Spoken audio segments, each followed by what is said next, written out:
Imaginemos por un momento limpiar una mansión multimillonaria, recoger a los niños en un coche de lujo, preparar cenas de alta cocina que parecen sacadas de una revista de diseño y, bueno, al final del día, subir a la diminuta habitación del desván que te han asignado, cerrar la puerta y darte cuenta de que la cerradura solo se puede accionar por fuera.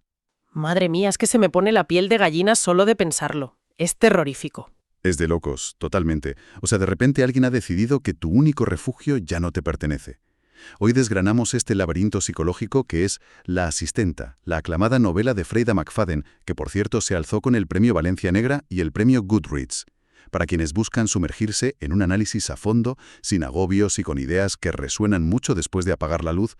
Este es el lugar adecuado. Y es un viaje que merece toda nuestra atención, de verdad. Porque, a ver, bajo la apariencia de un thriller psicológico de ritmo súper trepidante, esta obra esconde un estudio clínico y bastante perturbador sobre la naturaleza humana, sobre el poder y, sobre todo, cómo el trauma moldea nuestras decisiones más incomprensibles. Exacto. Y para este análisis tenemos sobre la mesa un material fascinante. Contamos con un desglose temático detallado, resúmenes profundos de los capítulos del 1 al 6, citas marcadas que son, bueno, auténticos dardos envenenados, y un perfil de la autora que sinceramente creo que es la clave de bóveda de todo este edificio narrativo. Vale, vamos a desgranar esto, porque antes de cruzar el umbral de esta mansión de pesadilla necesitamos entender qué tipo de mente ha diseñado semejante trampa. Las fuentes destacan algo muy usual, y es que Freida McFadden no es la típica novelista de misterio, es médico. Y fíjate que ese detalle lo cambia absolutamente todo. No es solo médico general, es decir, es una especialista en lesiones cerebrales. Conoce la anatomía del cerebro humano a la perfección. ¡Qué barbaridad! O sea que sabe perfectamente lo que escribe a nivel biológico, ¿no? Claro, claro, sabe qué ocurre en la sinapsis cuando el miedo se apodera del cuerpo. Comprende perfectamente cómo el trauma, la memoria reprimida o el estrés crónico alteran nuestra percepción de la realidad. Cuando escribe sobre el terror o la ansiedad, no lo hace desde un punto de vista puramente emocional, sino desde un profundo entendimiento neurológico de cómo reacciona el sistema nervioso ante una amenaza real. Es fascinante. Y además, el escenario donde ella misma vive parece alimentar toda esta precisión clínica. Las notas revelan que la autora reside en una antigua mansión de 3 pisos frente al océano, conviviendo con su familia, un gato negro, y unas escaleras que tienen un, cito textualmente, característico crujido. Menuda ambientación para inspirarse todos los días. Totalmente. Es decir, escribe sobre casas inquietantes viviendo en un espacio que ya impone respeto y que tiene su propia voz. Esa ambientación casi gótica se filtra desde el primer capítulo cuando se nos presenta la protagonista María, una mujer que huye de una asfixia económica brutal y de un pasado que la persigue, y que acepta un trabajo como interna para la familia Winchester. O los Thompson, como a veces refieren los documentos, casi sugiriendo que, bueno, el apellido es irrelevante frente a lo que realmente representan, que es el poder absoluto. El inicio de la narrativa en ese primer capítulo establece un contraste visual y de clase llevado al extremo. Sí, la vulnerabilidad económica de la asistenta choca frontalmente con la opulencia de sus empleadores. Es una imagen poderosísima. Tienes a María manteniendo la perfección de una casa que parece un museo moderno, para luego retirarse a cenar completamente sola en una habitación minúscula. Es un aislamiento físico y psicológico brutal. Justo. Y pensando en esto me viene a la mente una analogía. Toda esta situación es como una de esas manzanas de caramelo de las ferias, ¿sabes? Ah, vale, sí, que brillan un montón por fuera. Eso es. Brillantes, perfectas, inmaculadas por fuera, pero que cuando muerdes te das cuenta de que pueden estar completamente podridas por dentro. O como una cámara presurizada. Mantienen al resto del mundo fuera, dan una imagen de control absoluto, pero al mismo tiempo provocan que la toxicidad interna no tenga por dónde escapar. Y claro, la presión se acumula y tiene que reventar por alguna junta. Lo fascinante de este punto es cómo el lujo extremo funciona precisamente como ese mecanismo de contención, ¿sabes? Un escudo psicológico casi impenetrable. Desde el punto de vista del análisis del comportamiento, la riqueza crea una barrera física, pero también una ceguera social enorme. Totalmente. Nadie cuestiona a los ricos y su césped está perfecto. Exacto. La autora engancha la atención de inmediato al explorar cómo mantener esa máscara de perfección impecable requiere un esfuerzo emocional monumental. La casa es, de hecho, el primer gran engaño de la historia. Y como es imposible mantener un nivel de presurización tan alto sin que el material ceda, al entrar en el segundo capítulo empezamos a notar las primeras grietas en esa fachada. Nina, la madre de la familia, no solo es exigente, sino que empieza a exhibir rarezas muy desconcertantes. Las notas recogen que cuenta falacias extrañas sobre su propia hija. Construyen narrativas falsas frente a la asistenta. Lo cual es una táctica de manipulación de manual. Paralelamente tenemos la figura de Andrew, el marido, un hombre rodeado de todas las comodidades imaginables, pero que exhibe una tristeza crónica, un vacío inmenso en su mirada marrón. Representa el arquetipo del éxito hueco, esa desconexión emocional que a menudo acompaña a la obsesión por las apariencias. Pero claro, la tensión latente necesita un catalizador físico para convertirse en conflicto abierto. Y ese catalizador resulta ser algo tan delicado como un vestido blanco. Un momento crucial, sin duda. Es que es brutal. Un vestido blanco, elegante, impecable, propiedad de Nina.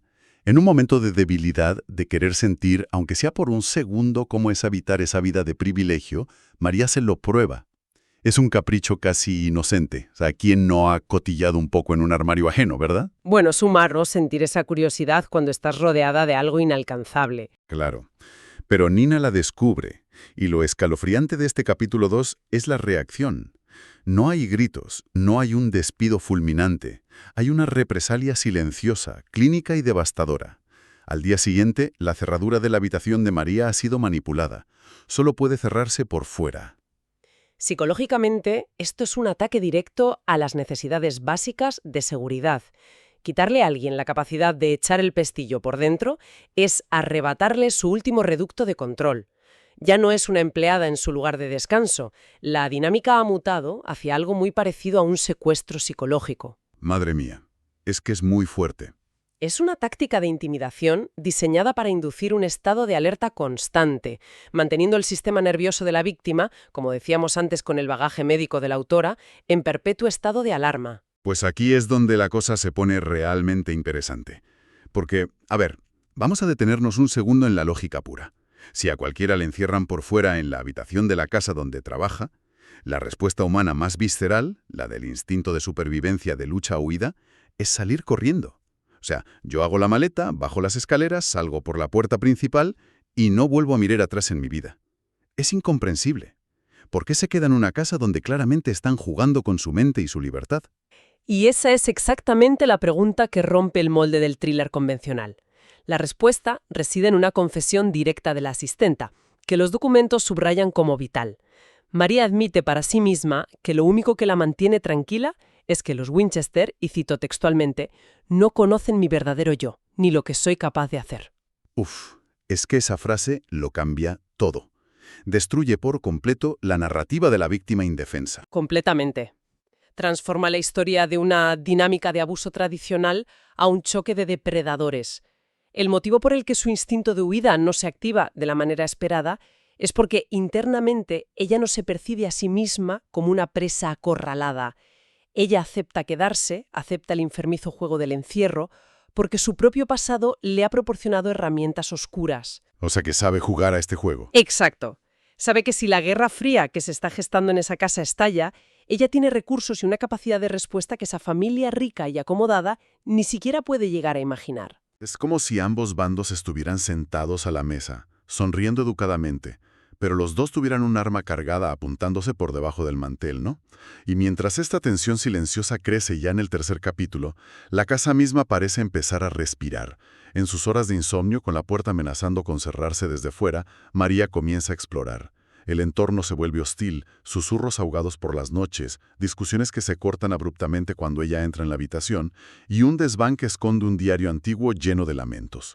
Y en medio de esta atmósfera, donde la realidad parece distorsionarse, ocurre un encuentro fundamental en la biblioteca de la mansión, todavía en este tercer capítulo.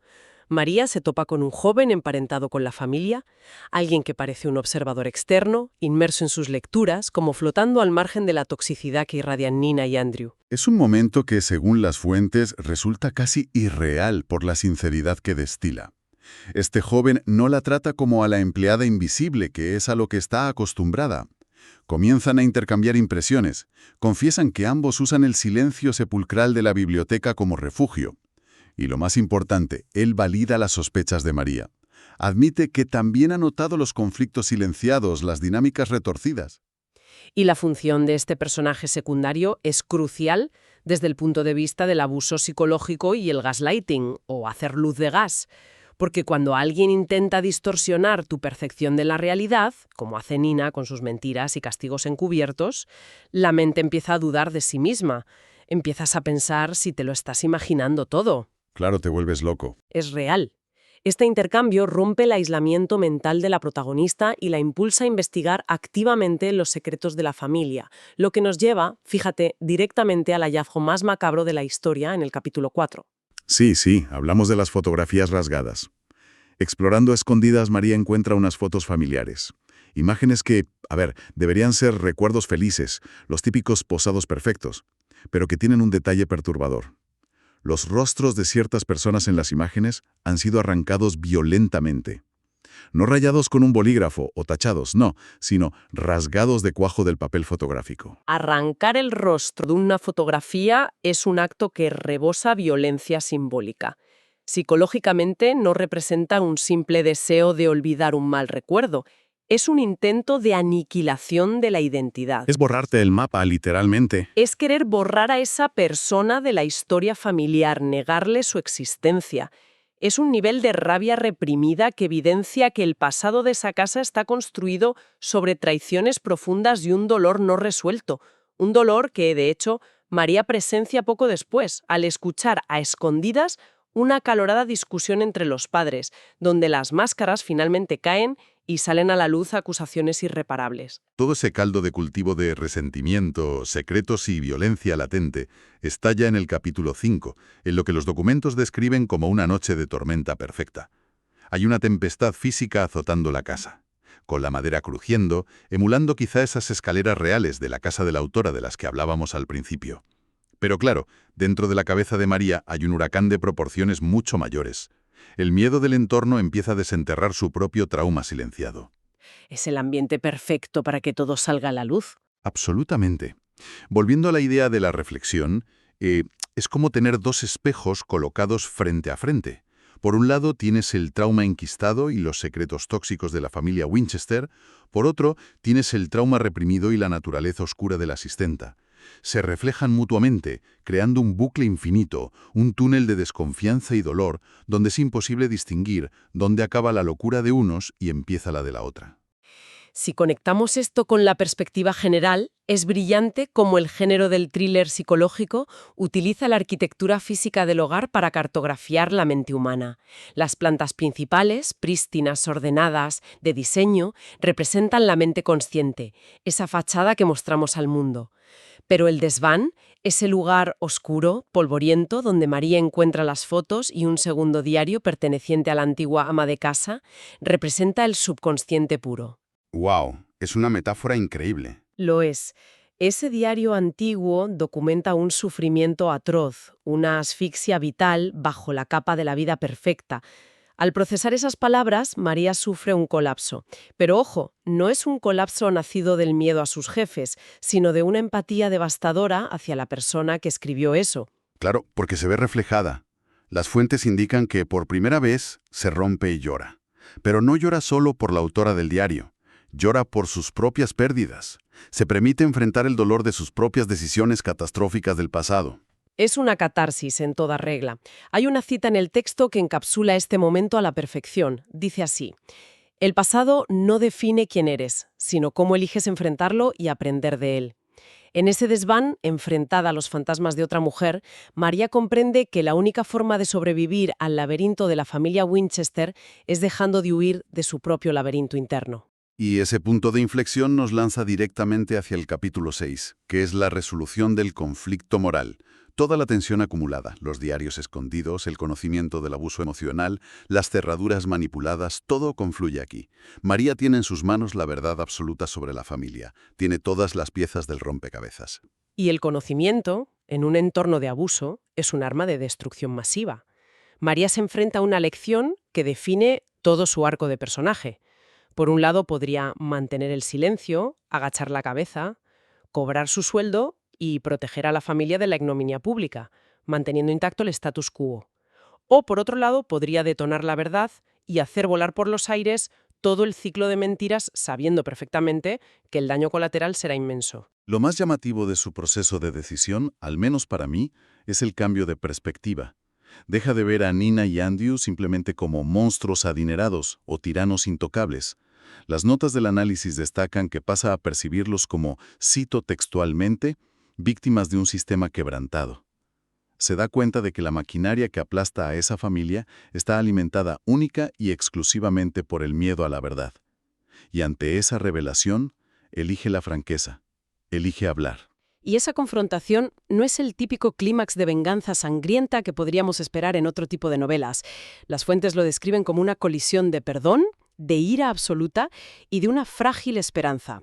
Al forzar a la familia a enfrentarse a sus propios secretos revelados, María los obliga a mirarse en el espejo sin esa barrera presurizada de riqueza y perfección que les protegía. El libro nos deja dos reflexiones demoledoras en esta etapa final. La primera asegura que las decisiones difíciles a menudo conducen a los caminos más gratificantes. Y la segunda, que tiene un eco mucho más melancólico a mi parecer, advierte que la confianza es como un cristal. Una vez que se rompe, es difícil volver a unirlo. Entonces, ¿qué significa todo esto en realidad? Es fascinante pensar en el peso de la información. A menudo caemos en la trampa de creer que ser los guardianes de un gran secreto nos otorga poder, ¿verdad? Totalmente. Nos hace sentir superiores de alguna manera. Exacto. Pero la realidad neurológica y psicológica, como bien sabría la autora por su profesión, es que mantener una gran mentira requiere un gasto de energía vital tan enorme que el secreto termina secuestrando a la persona. La ironía es que resulta mucho más destructivo el esfuerzo crónico por mantener las apariencias intactas que la explosión instantánea generada al revelarlas. Esto plantea una pregunta crucial sobre nuestra concepción de la honestidad. Culturalmente tendemos a pensar en la verdad como una herramienta puramente constructiva, ¿sabes? Algo que nos hace libres de forma pacífica y bonita. Pero la historia demuestra que la verdad es inherentemente destructiva. Al exponer los secretos, María rompe el cristal de la confianza familiar en 1000 pedazos. Destruye la estructura de los Winchester de forma irremediable. Los hace añicos. Sí, pero, sin embargo, nos hace comprender que esa destrucción es el paso previo y necesario para cualquier tipo de sanación real. No actúa solo como un agente de justicia kármica para quienes sufrieron entre esas paredes. La revelación es, por encima de todo, un acto de liberación personal radical para ella misma. Una lección que, fíjate, resuena con una fuerza inusitada en nuestro contexto actual. Hoy en día todos habitamos de un modo u otro en la era de las fachadas inmaculadas. Nuestros perfiles digitales, las redes sociales, son nuestras propias mansiones de cristal frente al océano. Exhibimos una decoración vital impecable, logros relucientes, pero enterramos bajo llave nuestros miedos, fracasos y las habitaciones que preferimos mantener cerradas por fuera. Es una analogía fantástica. Esta narrativa es un recordatorio agudo de que esa perfección superficial suele ser directamente proporcional a la magnitud del trauma o la inseguridad que se intenta camuflar. Subraya la necesidad imperiosa de ejercitar el pensamiento crítico, de cultivar la empatía y de no deslumbrarnos por el brillo de las superficies pulidas. Sin duda ha sido un recorrido revelador a través de todos estos capítulos. Hemos explorado cómo la riqueza puede convertirse en una prisión de alta seguridad, hemos analizado los mecanismos neurológicos y psicológicos del control, y hemos visto cómo la colisión de traumas reprimidos puede desencadenar tormentas impredecibles. Todo para llegar a la conclusión de que la verdad, aunque corte profundamente como ese cristal roto de la confianza, es el único bisturí capaz de extirpar un ciclo de sufrimiento. Es una disección magistral de nuestras sombras más íntimas. Y estoy convencida de que es precisamente esa maestría para exponer la vulnerabilidad humana, respaldada por un profundo conocimiento médico, lo que convierte a la historia en algo que perdura en la memoria mucho tiempo después de conocer el desenlace. Absolutamente. Pero, y aquí viene lo bueno antes de concluir este análisis a fondo. Hay un último detalle que las fuentes sugieren y que cambia por completo el prisma de la resolución.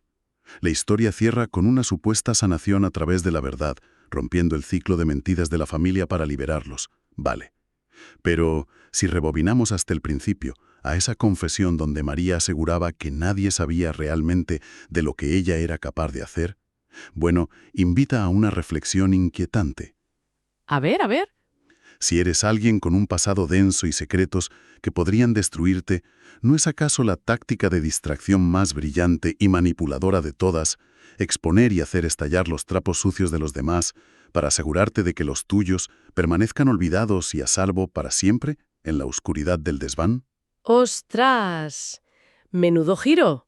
Es una paradoja brillante que desafía cualquier conclusión simple sobre sus verdaderas intenciones. Ahí lo dejo para darle una vuelta. Ha sido un placer compartir esta inmersión profunda. La curiosidad y el análisis crítico son, al fin y al cabo, las mejores herramientas para descubrir qué se esconde realmente al otro lado de las puertas cerradas. Hasta la próxima exploración.